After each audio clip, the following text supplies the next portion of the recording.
नमस्कार, आप सभी का बहुत बहुत स्वागत है मेरे चैनल नवनीत टॉक्स में। आइए आज हम पढ़ते हैं एनसीईआरटी क्लास 8 की हिंदी की पूरक पाठ्य पुस्तक जिसका नाम है भारत की खोज, और इस पुस्तक को लिखा है पंडित जवाहरलाल नेहरू जी ने। आज हम इस पुस्तक का 5वां पाठ पढ़ने जा रहे हैं जिसका शीर्षक है नई समस्याएं। इस पाठ में भी बहुत सारे छोटे छोटे शीर्षक दिए गए हैं जिनके कुछ शीर्षक हम पहले ही पढ़ चुके हैं। आज हम इस पाठ के अंतर्गत जिस शीर्षक को पढ़ने वाले हैं वो है यांत्रिक उन्नति और रचनात्मक शक्ति में एशिया और यूरोप के बीच अंतर। और ये जो शीर्षक है इस पाठ का 5वां भाग होगा। तो आइए शुरू करते हैं इस शीर्षक को पढ़ना। यहाँ पर जितने भी फ्लो चार्ट्स मैं इस वीडियो में यूज़ कर रही हूँ इन सभी का लिंक आपको डिस्क्रिप्शन बॉक्स में मिल जाएगा। तो आइए शुरू करते हैं। तो जैसा कि इस पाठ का जो शीर्षक है यांत्रिक उन्नति और रचनात्मक शक्ति में एशिया और यूरोप के बीच अंतर, यहाँ पर कुछ चीज़ों को लेकर के एशिया और यूरोप के बीच में तुलना की जा रही है। अब यहाँ पर वो कौन कौन सी चीज़ें हैं, वो है पहला यांत्रिक उन्नति। यहाँ पर यांत्रिक उन्नति का मतलब है, उन्नति का मतलब है डेवलपमेंट और यांत्रिक का मतलब है टेक्नोलॉजी। तो टेक्नोलॉजी को लेकर के किस तरह का डेवलपमेंट हो रहा था एशिया और यूरोप में, इस चीज़ को हम यहाँ देखेंगे। और दूसरा है रचनात्मक शक्ति।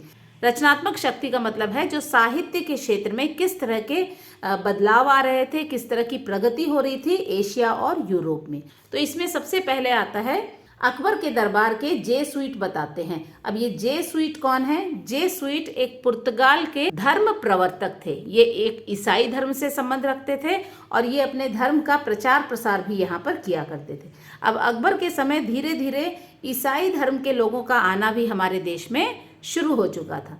जेसुइट जो कि एक पुर्तगाली थे, उन्होंने अकबर के बारे में अपने क्या विचार व्यक्त किए हैं आइए हम देख लेते हैं। प्रत्येक क्षेत्र में अकबर का ज्ञान अपार था। अपार का मतलब है बहुत।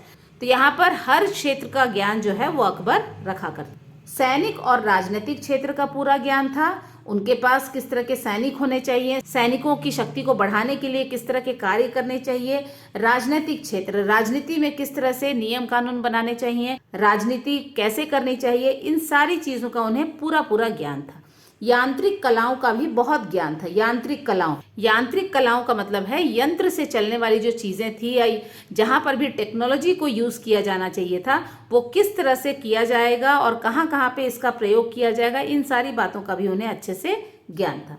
बस एक और उनका ध्यान नहीं गया, लेकिन एक ऐसी चीज थी जिनकी ओर अकबर का ध्यान नहीं गया था। वो कौन सी चीज थी? संसार के दूसरे हिस्सों में क्या हो रहा है इसका पता उन्होंने नहीं लगाया। अकबर जो थे वो सिर्फ अपने ही देश तक सीमित थे। उन्हें इस चीज से बिल्कुल भी कोई सरोकार नहीं था या कोई लेना देना नहीं था कि बाकी के देशों में किस तरह की प्रगति हो रही है, किस तरह के यंत्रों का विकास हो रहा है, रचनात्मक शक्ति का किस तरह से विकास हो रहा है। इन सारी चीजों पर उन्होंने बिल्कुल भी ध्यान नहीं दिया।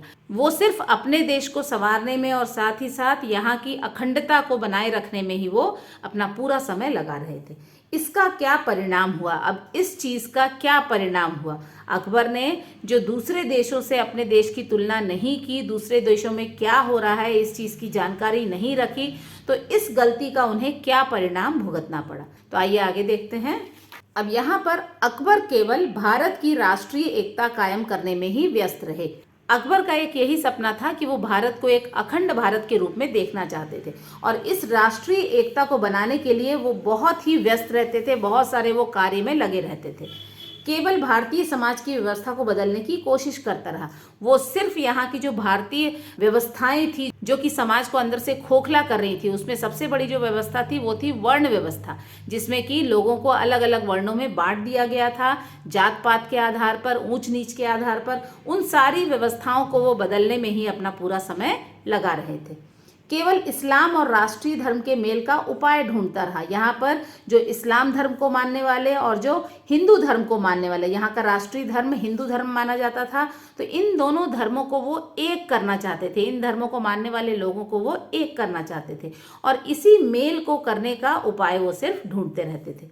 लोगों के रीति रिवाजों का मेल कराने और राष्ट्रीय एकता कायम करने पर ही विचार करता रहा। यहाँ पर लोगों के जो रीति रिवाज हैं वो एक हो जाएं, उनका मिलन हो जाए, वो भावनात्मक रूप से भी बिल्कुल एक दूसरे से जुड़ जाएं, दो धर्मों को मानने के बाद भी वो अपने आप को एक समझें। इस तरह की बातें वो लोगों के बीच में लाना चाहते थे और इसी कोशिश में वो हमेशा लगे रहते थे। भारत की सामाजिक स्थिति में ज्यादा अंतर नहीं आया। अकबर के इतने प्रयास के बाद भी भारत की जो समाज की स्थिति थी, यहाँ की जो लोगों की विचारधारा थी, उसमें ज्यादा अंतर वो नहीं ला सके। यहाँ पर कितनी भी कोशिशों के बाद लोग अपने आप को ऊंच नीच और जात पात के बंधनों से मुक्त नहीं कर पाए थे। भारतीयों ने गतिहीन और अपरिवर्तनशील जीवन अपना लिया। भारतीय जो थे उनकी भी मानसिकता इसी तरह की हो गई थी। जिस तरह की परिस्थितियां शुरू से बनी हुई थी, भारतीय लोगों ने भी अपने आप को भी उसी हिसाब से ढाल लिया था और यही सोच लिया था कि इन सारी चीज़ों को बदलना बहुत ही मुश्किल है, और उन्होंने उसे अपना भी लिया था। उसी तरह से उनका जीवन चल रहा था। तो ये सारी चीज़ें जो है अकबर अंत तक ये करना चाहते थे और उनका एक ही सपना था अखंड भारत का। उसी अखंड भारत के सपने को पूरा करने में उन्होंने पूरा समय अपना लगा दिया था। आइए आगे देख लेते हैं। अकबर का कुशल प्रशासन। अब अकबर जो है एक कुशल प्रशासक भी थे। वो बहुत ही अच्छे से मुगल वंश का जो राजकाज था, उसका जो शासन था, वो बहुत ही अच्छे से चला रहे थे। अकबर ने मुगल साम्राज्य के प्रशासन व्यवस्था को बहुत मजबूत कर दिया था। बाबर के द्वारा इस वंश की शुरुआत की गई थी, लेकिन अकबर जो एक ऐसे शासक थे जिन्होंने मुगल साम्राज्य की प्रशासन व्यवस्था को, एडमिनिस्ट्रेशन जो था उसका, उसे बहुत ही मजबूत बना दिया था। इस तरह के नियम और कानून उन्होंने बनाए थे कि सब कुछ बहुत ही सुचारू रूप से इस शासनकाल में चल रहा था। योग्य व कुशल उत्तराधिकारी न होने पर भी मुगल साम्राज्य का शासन 100 सालों तक कायम रहा। यहाँ पर अकबर तो बहुत ही योग्य शासक रहे, लेकिन अकबर के बाद बहुत सारे ऐसे शासक भी आए जो कि उतने योग्य नहीं थे। उन्होंने उतने अच्छे से शासन को नहीं चलाया, लेकिन अकबर ने मुगल शासन की नींव जो थी उसे इतना मजबूत कर दिया था कि मुगल साम्राज्य जो था 100 सालों तक भी कायम रखा। कोई भी ऐसी शक्ति नहीं थी, कोई भी ऐसा राजा नहीं था जिसने मुगल शासन की नींव को हिलाने की कोशिश भी की हो। यहाँ पर जो उत्तराधिकारी थे, जो सक्सेसर्स थे, वो क्या कर रहे थे, क्यों वो शासन को अच्छे से अपने हाथों में नहीं ले पा रहे थे। शहजादों में सिंहासन के लिए युद्ध। जब भी राजा जो थे उनके एक से ज्यादा पुत्र होते थे, क्योंकि उस वक्त बहु विवाह की प्रथा थी। एक राजा की एक से ज्यादा पत्नियां में होती थी और वहां के जो राजकुमार हुआ करते थे उनमें हमेशा सिंहासन को पाने की, शासन को अपने कब्जे में करने की या वहां का राजा बनने की होड़ में युद्ध हुआ करते थे। और यही कारण था कि योग्य शासक कभी कभी जो मुगल वंश था उसे नहीं मिल पाता था। और इस युद्ध की वजह से क्या होता था, इसके परिणाम क्या होते थे, केंद्रीय सत्ता कमजोर पड़ने लगी। अब यहाँ पर अकबर ने जो सरकार को केंद्रीकृत कर दिया था, केंद्रीकृत का मतलब है कि सारा शासन जो था पूरे राजा के हाथ में ही आ गया था। उसी के हिसाब से सारे नियम कानून बनाए जाते थे और राज्य का संचालन किया जाता था। लेकिन अब धीरे धीरे इन लड़ाई झगड़ों की वजह से एकता जो कम होती जा रही थी मुगल साम्राज्य के शासकों में, उसकी वजह से केंद्रीय सत्ता जो है, ये जो सेंट्रलाइज्ड किया गया था, वो चीज़ कमज़ोर पड़ने लगी थी। लेकिन मुगल साम्राज्य का नाम अब भी कायम था। लेकिन मुगल साम्राज्य की नींव जो थी, उसकी जड़ें जो थी, अकबर ने इतनी मजबूत बना दी थी कि अब भी इतने लड़ाई झगड़े के बाद भी जो मुगल साम्राज्य का नाम था अब भी बिल्कुल उसी तरह से कायम था। एशिया और यूरोप में मुगल बादशाहों का यश फैलता रहा। अब ये जो मुगल बादशाह थे या मुगल जो शासक थे, उनका नाम सिर्फ हमारे एशिया में ही नहीं बल्कि यूरोप, बाहर के देशों में भी इनका बहुत नाम था। लोग मुगल शासकों को नाम से बहुत अच्छे से जानते थे। दिल्ली आगरा में सुंदर इमारतों का निर्माण।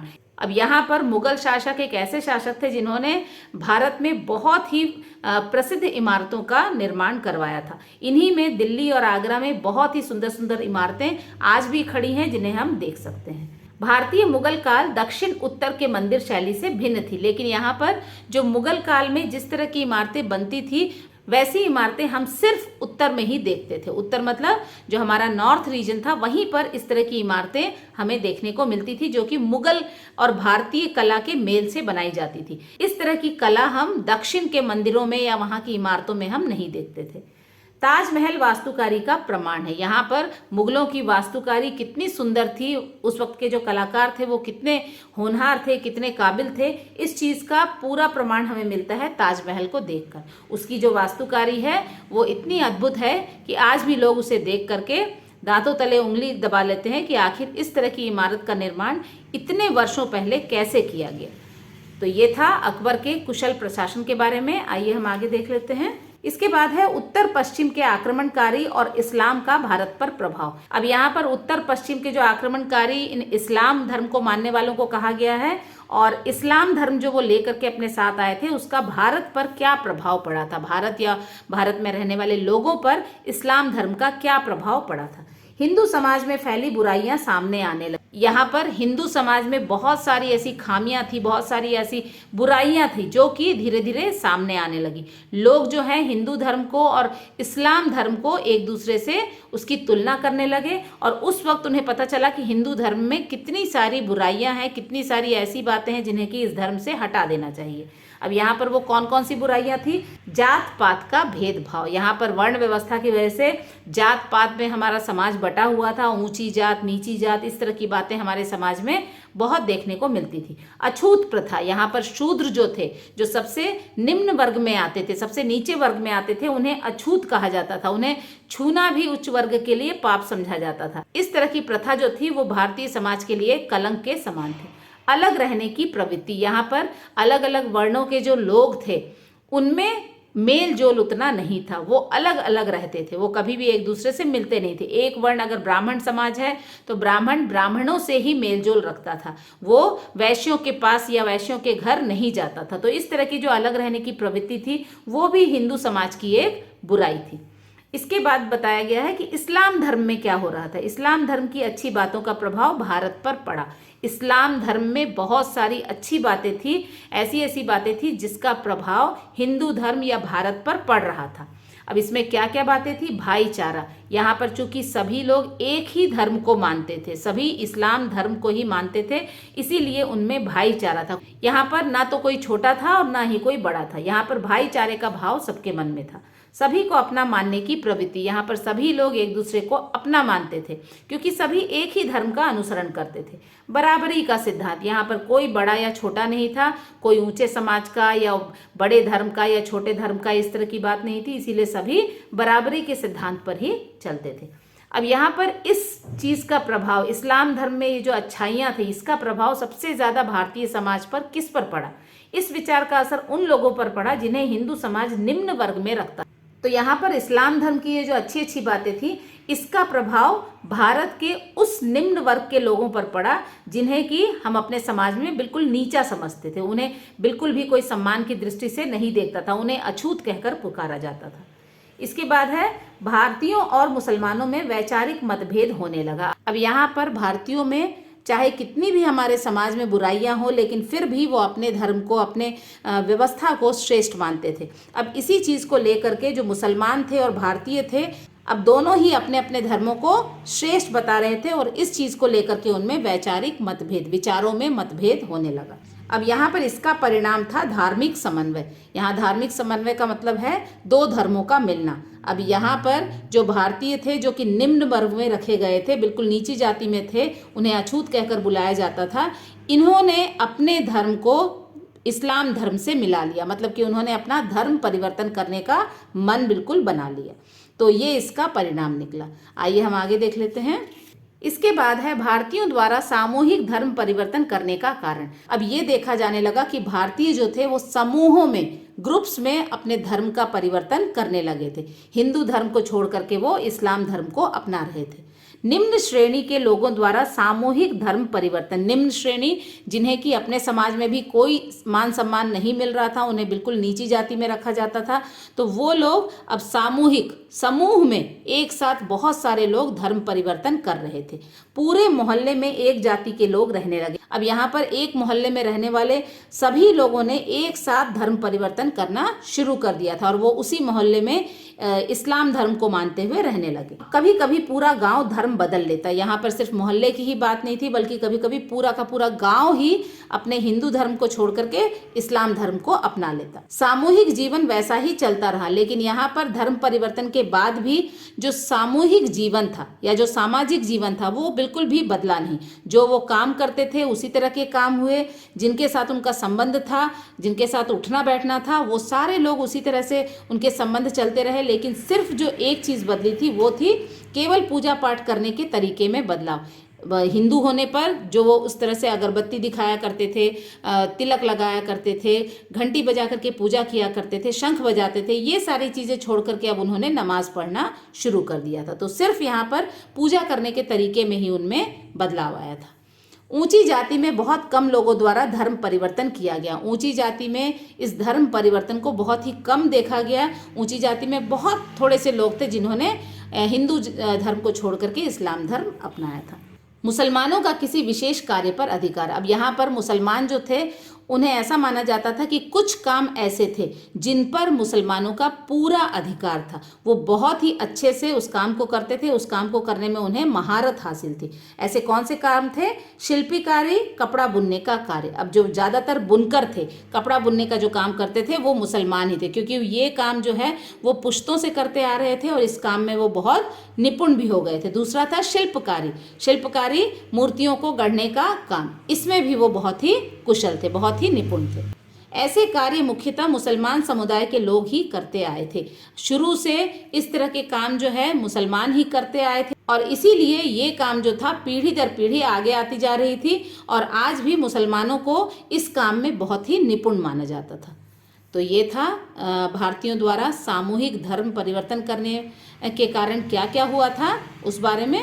इसके बाद है भारतीय मुसलमान। भारतीय मुसलमान वो मुसलमान थे जिन्होंने अपना हिंदू धर्म बदल करके इस्लाम धर्म को अपना लिया था। अब यहाँ पर धर्म परिवर्तन द्वारा हिंदू ही मुसलमान बने थे। जो मैंने अभी बताया कि हिंदू जो लोग थे यहाँ पर वही मुसलमान बने थे। भारत के हिंदुओं और मुसलमानों में समान विशेषताएं। अब भारत के ऐसे लोग जो हिंदू धर्म को मानते थे और ऐसे लोग जो अब मुसलमान बन चुके थे, उनमें क्या समानताएं थी, उनमें कौन सी ऐसी चीज़ थी जो कि समान थी? रहन सहन का ढंग समान था। उनके रहने का ढंग जो था वो बिल्कुल एक जैसा था। कलात्मक रुचियां विकसित की। अब यहाँ पर ऐसे भारतीय मुसलमान जिन्होंने हिंदू धर्म के बाद मुस्लिम धर्म को अपना लिया था, उन्होंने अपने अंदर भी कलात्मक रुचियों को विकसित किया, क्योंकि उन्हें पता था कि मुसलमान जो हैं वो कुछ ऐसी चीज़ें हैं जैसे शिल्पकारी है, कपड़ा बुनने का काम है, इन सारी चीज़ों में वो बिल्कुल पारंगत हैं। तो उन्हें लगा कि इस्लाम धर्म को अपनाने के बाद हमें भी इन सारी चीज़ों को सीखना चाहिए। अब इस तरह की जो कला थी उसमें उन्होंने अपनी रुचि दिखानी शुरू कर दी। समान आदतें। अब शुरुआत से वो इसी देश में रहते थे, भारत के ही निवासी थे, तो उनकी आदतें भी बिल्कुल समान थी, एक जैसी थी। त्योहारों व जलसों में शरीक होते थे। यहाँ पर ऐसा नहीं था कि मुसलमान बनने के बाद वो एक दूसरे से मिलना जुलना उन्होंने छोड़ दिया था। किसी भी तरह का त्यौहार होता था, किसी भी तरह का कार्यक्रम घर पर होता था, चाहे वो शादी ब्याह हो, चाहे वो नए बच्चे का जन्म हो, इस तरह का जो कार्यक्रम रखा जाता था उसमें वो ज़रूर एक दूसरे के घर में शरीक होते थे, एक दूसरे के परिवारों से मिलना जुलना उनका लगा रहता था। एक ही भाषा बोलते थे, भाषा भी उनकी एक थी। हाँ, यहाँ पर अब ये हो गया था कि मुगलों के आने के बाद फारसी भाषा के कुछ शब्दों का प्रयोग भी वो करने लगे थे। शांतिपूर्वक एक साथ रहा करते और कुल मिलाकर देखा जाए तो यहाँ पर एक शांति का माहौल था। ऐसे लोग जो हिंदू धर्म के थे और ऐसे लोग जो अब मुसलमान बन चुके थे, सभी लोग एक साथ शांति के साथ यहाँ रह रहे थे।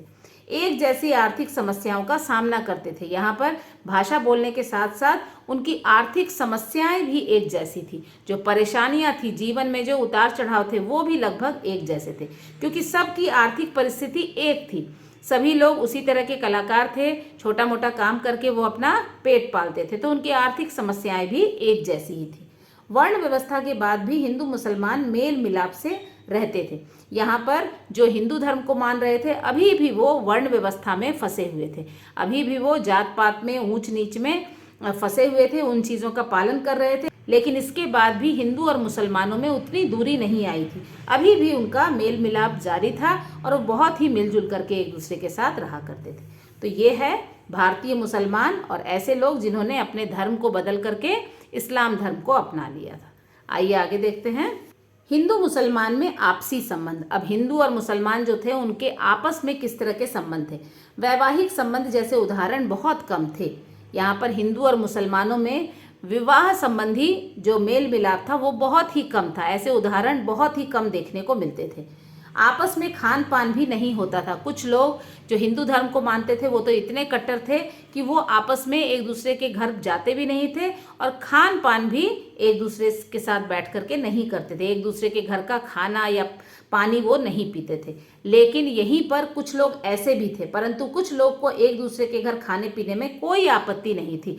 लेकिन कुछ लोग थोड़े खुले विचारों के थे। वो धर्म और जात को अपनी मित्रता या अपने संबंधों के बीच में नहीं आने देना चाहते थे। जिन मुसलमानों से उनके संबंध अच्छे थे उनके घर उनका आना जाना भी था और वो आपस में बैठ करके खाना पीना भी करते थे। इसमें उन्हें कोई परेशानी या किसी तरह की आपत्ति उन्हें नहीं थी। वैवाहिक संबंध दोनों ही धर्म स्वीकार नहीं करते थे। यहाँ पर अगर कोई ऐसा मेल देखा जाता था कि कोई हिंदू लड़का मुसलमान लड़की से शादी करना चाहता है तो इस तरह के संबंधों को दोनों ही धर्मों के लोग इसके विरोध में खड़े हो जाते थे। वो इसे जल्दी स्वीकारते नहीं थे। औरतों को अलग थलग पर्दे में रखा जाता था। मुगलों के आने के बाद यहाँ पर पर्दा प्रथा की शुरुआत भी हो गई थी। तो यहाँ पर हिंदू धर्म और इस्लाम धर्म को मानने वाले लोगों की जो महिलाएं थीं उन्हें पर्दे में बिल्कुल घर के अंदर रखा जाता था। उनकी जिम्मेदारी सिर्फ घर के कामकाज, घर के और परिवार के सदस्यों की देखभाल करना ही था। वो बिल्कुल भी घर से बाहर नहीं निकलती थी। औरतों के सामाजिक जीवन में रुकावट आई। समाज के साथ वो बिल्कुल भी घुलती मिलती नहीं थी। सामाजिकता उन्हें बिल्कुल भी पता नहीं था। सिर्फ वो घर की चार दीवारी के अंदर ही रहती। सामाजिक विकास में औरतों का योगदान नहीं था। जब समाज से उन्हें बिल्कुल काट दिया गया था, सिर्फ उन्हें घर की चार दीवारी के अंदर ही रखा गया था। इसीलिए ये भी कहा जा सकता है कि औरतों का हमारे समाज के विकास में कोई योगदान नहीं था। तो यहाँ पर हिंदू मुसलमान के बीच में किस तरह के संबंध थे इसके बारे में ये बिंदु दिए गए हैं। आइए हम आगे देख लेते हैं। हिंदू मुसलमान के बीच में जो शहरों में जो स्थिति थी वो हमने देख लिया। अब गांव में हिंदू मुसलमान की स्थिति क्या थी। अब यहाँ पर गांव में जो रहने वाले लोग थे, जो हिंदू और मुसलमान दोनों ही थे, उनके बीच में किस तरह के संबंध थे, किस तरह की स्थिति थी। गांव में मिली जुली आबादी थी। गांव में भी कुछ लोग हिंदू धर्म को मानने वाले थे और कुछ लोग इस्लाम धर्म को मानने वाले थे। तो ये कहा जा सकता है कि वहाँ की आबादी जो थी वो मिली जुली थी। सामूहिक एकता थी। यहाँ पर लोग समूह में एकता के साथ रहते थे। हर कोई एक दूसरे की मदद करने के लिए हमेशा खड़ा रहता था। उनमें बहुत ज़्यादा एकता थी। हिंदू मुसलमानों के बीच गहरे संबंध थे। यहाँ पर इस्लाम धर्म अपनाने के बाद भी जो हिंदू धर्म को मानने वाले लोग हैं और जो मुसलमान बन चुके हैं उनके बीच में गहरे संबंध देखे गए थे। वर्ण व्यवस्था का कोई प्रभाव इनके संबंधों पर नहीं पड़ता था। यहाँ पर गांव में वर्ण व्यवस्था का जो प्रभाव है वो उनके जीवन में नहीं पड़ता था। उनके संबंधों में बिल्कुल भी इसका कोई प्रभाव नहीं पड़ता था। हिंदू मुसलमान को एक ही जात मान लिया गया था। यहाँ पर इस्लाम धर्म अपनाने के बाद भी हिंदू और मुसलमान अपने धर्म को, अपने जात पात को एक दूसरे के संबंधों के बीच में आने नहीं देते थे। वो दोनों ही जात को एक जैसा ही वो मानते थे। एक दूसरे के त्यौहार साथ मनाते थे। जो भी त्यौहार होते थे, चाहे वो हिंदुओं के त्यौहार हों, मुसलमानों के त्यौहार हों, सभी त्यौहार वो मिलजुल करके मनाया करते थे। लोकगीत भी एक थे। किसी भी उत्सव के समय या किसी भी कार्यक्रम के समय जब लोकगीत गाए जाते थे तो मुसलमान और हिंदू के अलग अलग लोकगीत नहीं थे। एक ही लोकगीत दोनों ही धर्म के लोग गाया करते थे। ज्यादातर लोग किसान, दस्तकार और शिल्पी थे। अब यहाँ पर गांव में जो ज्यादातर लोग थे या तो वो किसानी का काम करते थे, खेतों में अनाज उपजाते थे, या फिर वो दस्तकार। अब दस्तकार का मतलब है जो चीज़ें हाथों से बनाई जाती हैं उसे दस्तकारी कहा जाता है। जैसे कि कपड़े में कढ़ाई करने का काम, कपड़ा बुनने का काम, और भी जो बारीक काम होता है जो हाथ से किया जाता है उस तरह के काम करने में ये लोग निपुण थे। और साथ ही साथ शिल्पी का काम भी करते थे। शिल्पी मतलब मूर्तियों को गढ़ने का काम भी ये किया करते थे। अर्ध धार्मिक से त्यौहार दोनों जाति के लोग मनाते थे। यहाँ पर कुछ ऐसे भी त्यौहार थे जो कि मुस्लिम और हिंदू दोनों एक साथ मनाते थे। तो यहाँ पर ऐसे त्यौहार भी वो लोग मिलजुल करके ही मनाया करते थे। तो ये है गांव में हिंदू और मुसलमानों की स्थिति क्या थी उस वक्त, इसके बारे में। इसके बाद यहाँ पर आता है मुगल शासन काल में साहित्य को बढ़ावा। जैसा कि हमने देखा है कि अकबर के समय से ही कला और साहित्य को बहुत ज़्यादा प्रोत्साहन दिया जाता था। ऐसे ऐसे कलाकार या ऐसे ऐसे साहित्यकार जो कि उसके दरबार में थे उन्हें बहुत ही सम्मान की दृष्टि से देखा जाता था। तो साहित्य को बढ़ाने के लिए मुगल शासन काल में क्या क्या कदम उठाए गए। अब साहित्य के प्रति लोगों के विचार जो हैं किस तरह से थे। साहित्य को बहुत बढ़ावा दिया जाता था, बहुत ज़्यादा इसे बढ़ावा दिया गया था। हिंदुओं द्वारा दरबार की भाषा फारसी में पुस्तकें लिखी गई। अब यहाँ पर ऐसे लोग जो कि हिंदू थे उन्होंने भी दरबार की जो भाषा थी, आप कह सकते हैं शासन को चलाने के लिए जिस भाषा का प्रयोग किया जाता था वो भाषा थी फारसी भाषा। तो हिंदुओं द्वारा भी फारसी भाषा में कई पुस्तकें लिखी गई थी। कुछ पुस्तकें कालजाई रचनाएं मानी जाती हैं। कालजाई का मतलब है जो कि कभी खत्म ना हो। तो ऐसी पुस्तकें भी उन्होंने लिखी थी जो कि आज भी पढ़ी जाती हैं। इतने 100 सालों पहले ये रचनाएं की गई थी, लेकिन आज भी उनका महत्व जो है उसी तरह से बना हुआ है और लोग उसी रुचि से, उसी चाव से इन पुस्तकों को आज भी पढ़ते हैं। तो ये जो है रचनाएं कालजाई मानी जाती हैं। अगला बिंदु है, मुसलमान विद्वानों ने फारसी में संस्कृत में लिखी पुस्तकों का अनुवाद किया। यहाँ पर जो मुसलमान विद्वान थे वो अपनी भाषा में, मतलब उनकी अपनी भाषा फारसी भाषा थी, उस भाषा में उन्होंने संस्कृत में लिखी कई किताबों का अनुवाद किया था। संस्कृत में लिखी किताबें उन्हें इतनी पसंद आई थी कि उसका अनुवाद उन्होंने अपनी फारसी भाषा में कर दिया था। हिंदी के 2 प्रसिद्ध कवि थे। अब यहाँ पर उस मुगल शासनकाल में हिंदी के 2 प्रसिद्ध कवि हुए थे जिन्होंने बहुत ही प्रसिद्ध रचनाएं लिखी थी। अब जो पहले कवि थे उनका नाम है मलिक मोहम्मद जायसी। इन्होंने एक बहुत ही सुप्रसिद्ध रचना लिखी थी, लेख लिखा था या किताब लिखी थी जिसका नाम था पद्मावत। अब यहाँ पर इस पद्मावत पुस्तक में उन्होंने रानी पद्मावती की सुंदरता का वर्णन किया था। अब इसके साथ जो रानी पद्मावती ने जौहर किया था उसके बारे में भी इसका पूर्ण रूप से उल्लेख किया गया है। दूसरे जो कवि थे उनका नाम था अब्दुल रहीम खान खाना।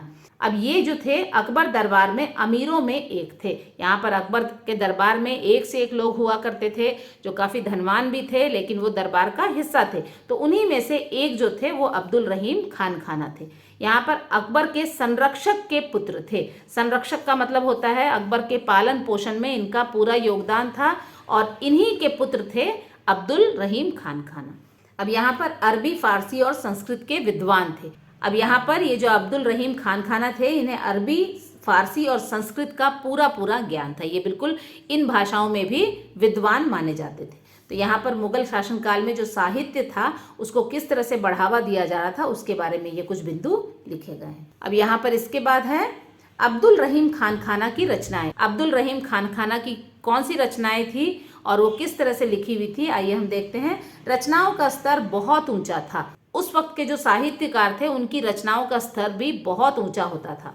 स्वतंत्र साहित्य के रचनाकार थे। उस वक्त जो साहित्यकार थे उनके ऊपर किसी तरह की बंदिश नहीं होती थी कि आपको इसी विषय पे लिखना है या सिर्फ जो राजा हैं उनकी प्रशंसा के बारे में ही आपको रचनाएं लिखनी है। ऐसा कुछ भी उनके ऊपर दबाव नहीं होता था। तो ये कहा जा सकता है कि अब्दुल रहीम खान खाना जो थे वो एक स्वतंत्र साहित्यकार थे। अब इसके बाद है कुछ समय के लिए वे शाही सेना के सिपह सालार भी थे। अब यहाँ पर कुछ समय के लिए अब्दुल रहीम खान खाना ने मुगल वंश की जो शाही सेना थी उसका भी वो हिस्सा रहे थे। वहां पर भी उन्होंने एक सिपाही के रूप में काम किया था। मेवाड़ के राणा प्रताप की बहादुरी की प्रशंसा में भी लेख लिखे थे। अब यहाँ पर मेवाड़ के जो राणा प्रताप थे वो एक राजपूत थे जिन्होंने अकबर के साथ किसी भी तरह का मेल मिलाप करने से मना कर दिया था। उन्हें सिर्फ वो एक विदेशी आक्रमणकारी के रूप में मानते थे। उनकी भी उन्होंने बहुत ही प्रशंसा की थी। अब्दुल रहीम खान खाना ने राणा प्रताप की बहादुरी के बारे में अपनी पुस्तक में बहुत सारी प्रशंसा से भरे हुए लेख भी लिखे थे। मेवाड़ के राणा प्रताप लगातार अकबर से युद्ध करते रहे। यहाँ पर अकबर जो थे वो अपनी सत्ता को मनवाने के लिए और राणा प्रताप पर वो ये दबाव डाल रहे थे कि वो आकर के उनसे मिल जाएं, उनसे हाथ मिला लें, उनसे मित्रता कर लें। लेकिन जब राणा प्रताप जो है वो इस बात के लिए नहीं माने तो हमेशा राणा प्रताप और अकबर के बीच में छोटे मोटे युद्ध या लड़ाइयाँ होती रहती थी। राणा प्रताप ने अकबर के सामने कभी हथियार नहीं डाले और राणा प्रताप इतने स्वाभिमानी राजा थे, उन्होंने कभी भी अकबर के सामने उन्होंने कभी भी हार नहीं मानी, कभी भी वो उनके सामने झुके नहीं। तो इस तरह से अब्दुल रहीम खान खाना के बारे में ये सारी चीज़ें हमें देखने को यहाँ मिलती हैं। तो बच्चों इसी के साथ ये जो यांत्रिक उन्नति और रचनात्मक शक्ति में एशिया और यूरोप के बीच अंतर, इस शीर्षक को हमने यहाँ पर अभी इस वीडियो के माध्यम से समझ लिया है और आशा है कि आपको ये जो शीर्षक है ये अच्छे से समझ में आ गया होगा। अगर हिंदी की पूरक पाठ्य पुस्तक भारत की खोज को समझने में, पढ़ने में मेरी वीडियो से आपको थोड़ी सी भी सहायता मिलती है तो मेरे चैनल को लाइक, शेयर और सब्सक्राइब करना ना भूलें।